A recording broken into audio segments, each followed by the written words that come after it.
राज्यात सर्रास लुटलं जातंय बळीराजाचं अनुदान, पहा आयबीएन लोकमतचा विशेष रिपोर्ट।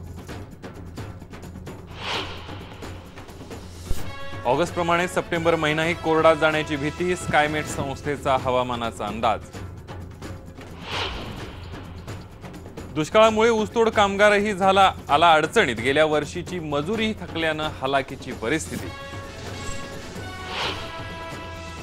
गोंदिया तरुणीची संशयास्पद हत्या, तंटामुक्त समितीच्या अध्यक्षावर कुटुंबियांचा संशय, पण संथ गतीने काम करतायत पोलीस। मुलगा होत नसल्यामुळे सोलापुरात विवाहितेला जाळून मारलं, नवऱ्यासह सासू सासऱ्यांवर गुन्हा दाखल। नमस्कार, मी संदीप देसाई, गावाकडच्या बातम्यांमध्ये आपल्या सर्वांचं स्वागत। बुलेटिनच्या सुरुवातीलाच बातमी पाहणार आहोत एका बोगस अनुदानासंदर्भात आयबीएन लोकमतने घेतलेल्या पाठपुराव्याची। राष्ट्रवादीचे आमदार बबनराव शिंदे यांनी बोगस अनुदान दिल्याची जाहीर कबुली दिल्यानंतर आयबीएन लोकमतने या बोगस नुकसान भरपाईची पोलखोल मोहीम हाती घेतली आहे। त्यातूनच अनेक सुरजखता समोर येत आहेत। सोलापूर जिल्ह्यातल्या करमाळा तालुक्यात तर चक्क शेतकऱ्यांच्या परस्पर त्यांचं बँक खातं उघडून अनुदान लाटण्याचा प्रयत्न झाल्याचा धक्कादायक प्रकार समोर आलाय। पण हा बळीराजा स्वाभिमानी असल्यानं त्याने या फुकटच्या पैशांना अजून हातही लावलेला नाहीये।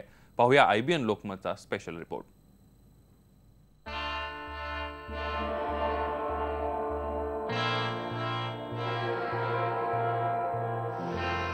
सोलापूर जिल्ह्यात 2014 साली काही ठिकाणी गारपीट काय झाली आणि प्रशासनाने नेत्यांच्या आग्रहाखातर सरसकट नुकसान भरपाई जाहीर करून टाकली। करमाळा तालुक्यात तर पोफळज या गावामध्ये कोणतीही गारपीट झालेली नसताना अनेकांनी बोगस अनुदान लाटल्याचं उघड झालंय। या गावात तब्बल 7,20,000 रुपयांचं बोगस अनुदान वाटप करण्यात आलेलं आहे। तलाठी, ग्रामसेवक, कृषी सहाय्यक आणि लाभार्थी या सर्वांनी संगनमताने खोटे पंचनामे करून हा अपहार केलाय। याबाबत तहसीलदार, जिल्हाधिकारी यांच्याकडे तक्रार करूनही दखल घेतली जात नसल्याचं गावकऱ्यांचं म्हणणं आहे। कुठल्याही प्रकारची 2014 मध्ये गारपीट झालेली नाही, कुठलेही नुकसान झालेलं नाही। ती काही तलाठी, ग्रामसेवक यांनी संगमत करून खोटे पंचनामे करून 7,14,000 रुपये अनुदान दिले। गावातल्या 24 लोकांना, एका कुटुंबात 5-5 लोक, 6-6 लोक, असे 5 कुटुंबात दिले। या बोगस गारपीट अनुदान वाटपातला सर्वाधिक कळस म्हणजे अरुण पवार यांच्या नावावर जमीन नव्हती तरीही प्रशासनाने खोटा पंचनामा केला। एवढंच नाही तर परस्पर त्यांच्या नावे बँक खातंही उघडण्यात आलं आणि अनुदान लाटलं। पण पवार बिचारे निघाले इमानदार, तरी बोगस अनुदानाला अजूनही हात लावलेला नाहीये। काहीही नाही, माझ्या नावावर शेती बी नाही, माझ्या नाव काही गुंठा बी नाही। पण ह्यांनी कसं काय माझ्या नाव काय पैसे आले, माझं काय नुकसानी नाही, काय नाही झालेलं नाही, तरी हे पैसे आलेले तर तरी मला त्यांनी कितीतरी वेळा सांगितले की तेवढे काढून घ्या, अकाउंट काढून, तरी मी काही काढलेलं नाही, मला काढायचे बी नाही। जाणून घेऊयात की बोगस गारपिटीचा अपहार नेमका कसा झाला। तो एकाच कुटुंबातील 4 ते 5 लोकांच्या नावे नुकसान भरपाईचं वाटप करण्यात आलं। पंचनामा होण्याआधीच लाभार्थ्यांच्या बँक खात्यात पैसे जमा झाले। पंचनामा 29 एप्रिल 2014ला तर अनुदान 4 एप्रिल 2014 रोजीच बँक खात्यावर जमा झालं। कृष्णात पवार यांनी रविराज कंपनीला जमीन दिली तरी त्यांना 30,000चं अनुदान मिळालं। संबंधित अधिकाऱ्यांनी मारुती पवार या व्यक्तीला पंचनामे करताना पंच म्हणून नेमलं, पण गंमत म्हणजे यांनाही लाभार्थी बनवण्यात आलंय। अधिकाऱ्यांनी फक्त कागदावरच पंचनामे रंगवले आणि अनुदान लाटल्याचा आरोप ग्रामस्थांनी केलाय। जे शेतीत जे पाणी आहे सगळं काय काय झाले ते बघून हे केलं, पाणी केलं। फक्त काय पाणी केले, काय जे शेतात काय जे सध्याला जे पीक आहे ते आम्ही फक्त पाणी केले। तलाठी, कृषी सहाय्यक असतात, पण मंडळ अधिकारी आणि मी गेलतो, आम्ही दोघे। अधिकाऱ्यांना, राज्यकर्त्यांना शेतकऱ्यांबद्दल कळणं असणं स्वाभाविक आहे, पण प्रत्यक्षात नुकसान झालेलं नसतानाच केवळ निवडणुका डोळ्यासमोर ठेवून सरसकटपणे अनुदान वाटप करणं म्हणजे एक प्रकारे करदात्यांच्या पैशावर डल्ला मारण्याचाच हा प्रकार आहे। सागर सुरोसे, आयबीएन लोकमत, सोलापूर। राज्यातल्या दुष्काळामुळे बळीराजा हवालदिल झालेला आहे। एकंदरीत दुष्काळामुळे फक्त बळीराजाच अडचणीत सापडलेला आहे असं नाही, तर ऊसतोड कामगारही देशोधडीला लागलाय। कारखानदारांनी गेल्या गाळप हंगामातील मजुरी अजून दिलेली नाहीये, तर दुसरीकडे मुकादम चालू वर्षाच्या हंगामाची उचल म्हणजेच ॲडव्हान्स देत नाहीये। त्यामुळे आता जगायचं तरी कसं असा प्रश्न बीड जिल्ह्यातल्या ऊसतोड कामगारांना सतावतोय। ही आहे बीड जिल्ह्यातली वंजारवाडी आणि हे आहेत विठ्ठल खाडे। घरच्या शेतीवर भागत नसल्यानं ते दरवर्षी बेलापूरला म्हणजेच ऊस तोडायला जातात। पण यंदा पश्चिम महाराष्ट्रातही बऱ्यापैकी दुष्काळ असल्यानं त्यांना ऊस तोडीसाठी बोलावणं आलेलं नाहीये।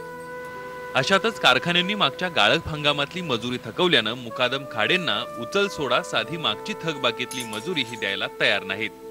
खाडेंचा एक मुलगा शाळेत शिकतोय, पण इथं खायलाच पैसे नाहीत तर शिक्षणाला कुठून आणायचे असा प्रश्न खाडे दाम्पत्याला पडलाय. रोज लोकांची जाऊन मजुरी करत होते. बर, मागच्या वर्षी जे तुम्ही ऊसतोडणी केली होती त्या ऊसतोडणीचे तुम्हाला पूर्ण पैसे मिळाले का? नाही मिळाले. कशामुळे नाही मिळाले? बाकी राहिल्यामुळे पैसे परत देते सगळे. अच्छा, चालू वर्षीचा काय परिस्थिती आहे? तुम्हाला उचल मिळाली का? मुकादमाग जातो पण मुकादम उचलच द्याय नाही, मागची बाकी मागते.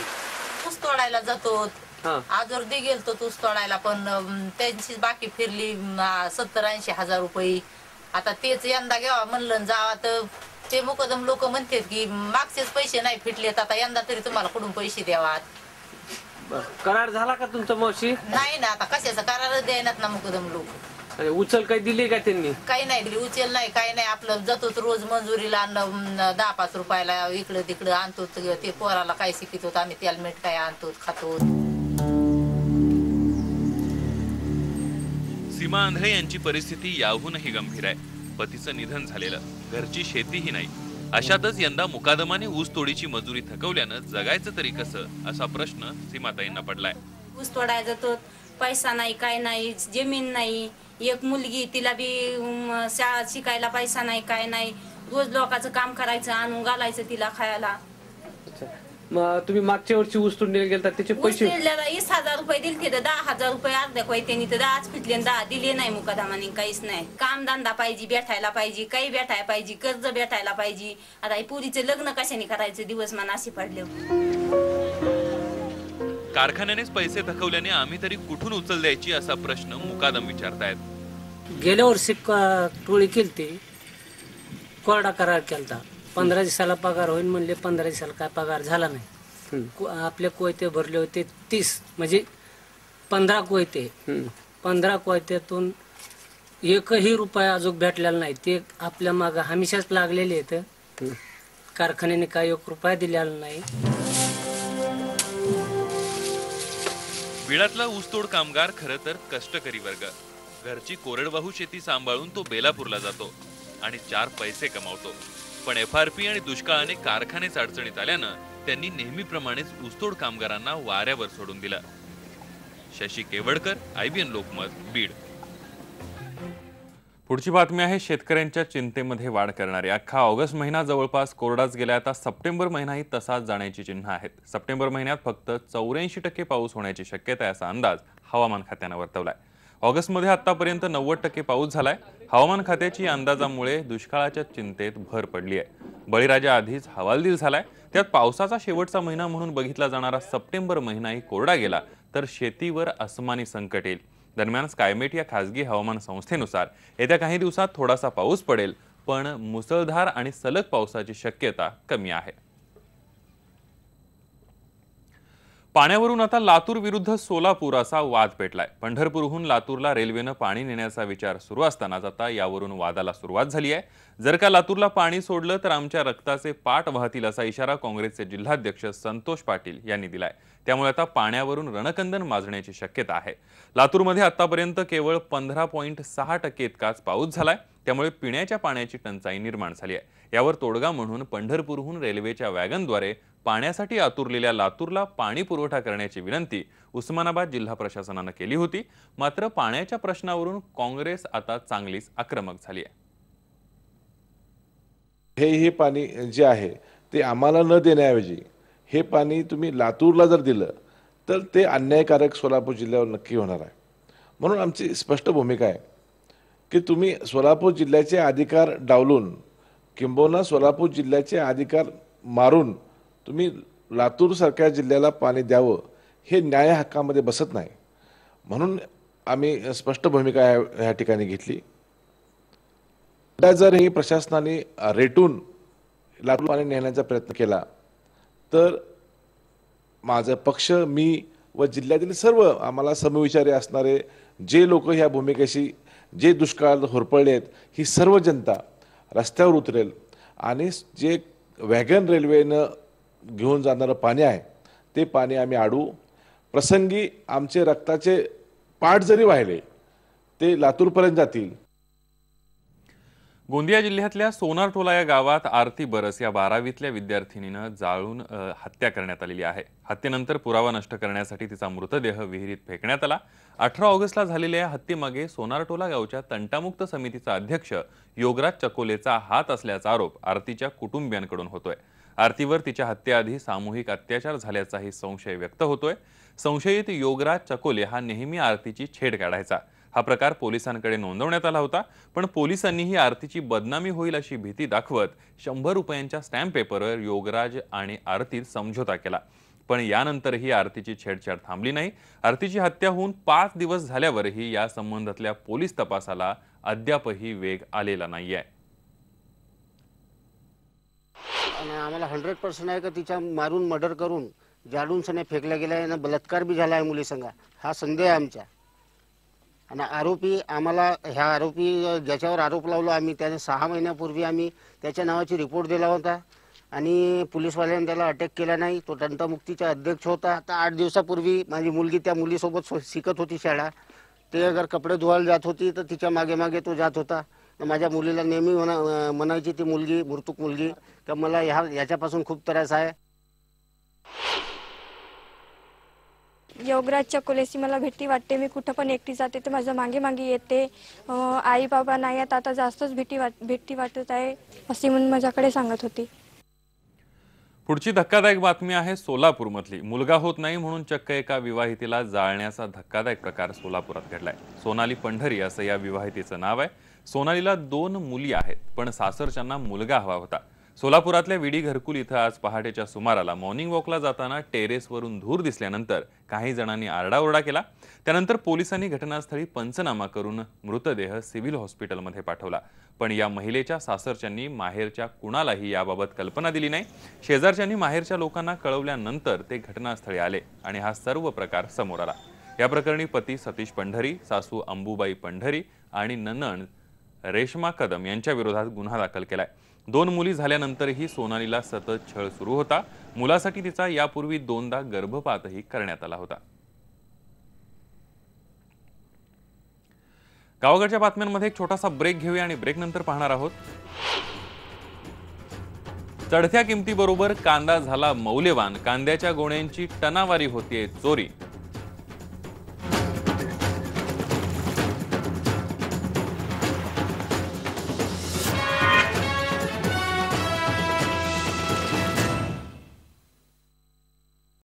कांद्याचे दर वाढल्यामुळे आता पैसे आणि दागिन्यांबरोबरच कांद्याचीही चोरी होताना दिसते. कालच मुंबईतल्या सायन उपनगरात 14 गोणी कांदा चोरीला गेला. दुकानासमोर 35 गोणी कांदा साठवून ठेवला होता. त्यातला 14 गोणी कांदा चोरट्यानं पळवला.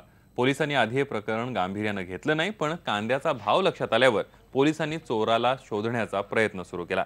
त्यानंतर अशीच एक घटना आज मनमाडमध्ये घडली आहे. मनमाडच्या नांदगाव तालुक्यात पिंपरखेडमध्ये कांद्याची चोरी झाली आहे.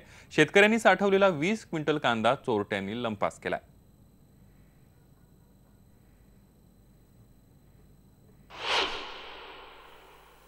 कांदा शेतामध्ये होता चाळीमध्ये आणि मी गावात राहतो. मळ्यात आमचं कोणीच राहिलं नाही आणि एकटा असल्यामुळे मी घरी येतो रोज सकाळी मग शेतात कामाला जातो. तिथं गेल्यानंतर चाळ तोडलेली आणि सगळ्या कांद्याचा जो खायबाना होता पांगलेला इथून तिथून आणि शेजारी मुगाचा प्लॉट होता. त्या मुगाच्या प्लॉटमधून सर्व राऊंड येऊन जाऊन भली मोठी अशी परपट पाडून ठेवली होती. तुडवा करेल पायाने पाहिलं तर ते पाहिल्यानंतर अचानक डोळ्याला अंधारे आल्या. घाम फुटला. घाम फुटल्यानंतर फोन मोबाईल तर हातात घेतला पण फोन सुद्धा लावता येईना. आता बातमी आहे कोल्हापूरची. महिन्याला 30,000 रुपये मिळतील असं आमिष दाखवून एका कंपनीनं हजारो युवकांना गंडा घातल्याची घटना कोल्हापूरमध्ये घडली आहे. व्हिजन मीडिया IT सोल्युशन असं या कंपनीचं नाव आहे. आपल्या मोबाईलवरून SMS करा आणि महिना 30,000 रुपये कमवा अशी जाहिरात या कंपनीकडून करण्यात आली होती. कोल्हापूर शहरातल्या गजबजलेल्या मध्यवर्ती बस स्थानक परिसरात ही कंपनी होती. गेल्या अनेक महिन्यांपासून ही कंपनी कोल्हापूरमध्ये कार्यरत होती. SMS पाठवण्याचे प्रात्यक्षिक आणि ट्रेनिंगही या कंपनीकडून अनेकांना दिलं गेलं. गृहिणी, निवृत्त अधिकारी आणि विद्यार्थ्यांसाठी हे काम असल्याची ही जाहिरात करण्यात आली होती. पण याच विजन कंपनीनं अनेकांकडून फी आणि रिचार्जच्या नावाखाली 500 रुपयांपासून ते 5 लाखांपर्यंतची रक्कम उकळली. आतापर्यंत जवळपास 150 जणांनी आपली फसवणूक झाल्याची तक्रार पोलिसांकडे केली असून या कंपनीकडून कोट्यवधी रुपयांचा गंडा घातला गेल्याची शक्यता आहे.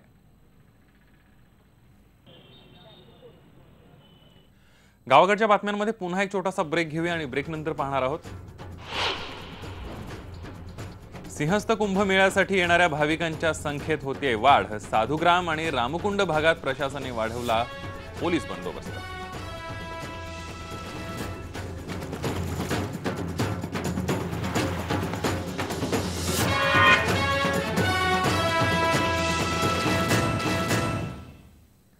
अखिल भारतीय आखाडा परिषदेचे अध्यक्ष महंत ज्ञानदास महाराज यांच्यावर दिगंबर आखाड्यानं बहिष्कार टाकलाय. यापुढे महंत ज्ञानदास महाराज आखाड्यासाठी कोणताही निर्णय घेऊ शकत नाहीत असं पत्र दिगंबर आखाड्याचे प्रमुख महंत कृष्णदास महाराज यांनी जिल्हाधिकाऱ्यांना लिहिलंय. कुंभमेळ्यातल्या 13 आखाड्यांपैकी शैवांच्या 10 आखाड्यांनी याआधीच महंत ज्ञानदास यांचं नेतृत्व नाकारलंय. महंत ज्ञानदास आपल्या मनाचा कारभार करून निर्णय घेतात असा आरोप करत त्यांच्यावर बहिष्कार टाकलाय. सिंहस्थ कुंभमेळ्यासाठी साधुग्राम आणि रामकुंड भागात भाविकांची गर्दी वाढायला लागली आहे. त्यामुळे इथं बंदोबस्त वाढवण्यात आलाय. त्या दृष्टीनं गस्त घालण्यासाठी पोलीस तैनात करण्यात आले आहेत. या भागात होणारी गर्दी लक्षात घेता पोलीस आयुक्तांच्या हस्ते गस्तीसाठी 50 सायकलींचं वाटप करण्यात आलं. या काही महत्त्वाच्या घडामोडींसह गावाकडच्या बातम्यांमध्ये इथंच थांबतोय. मात्र यानंतर पाहणार आहोत सिटी प्राईम रेणुका सोबत. पहा फक्त IBN.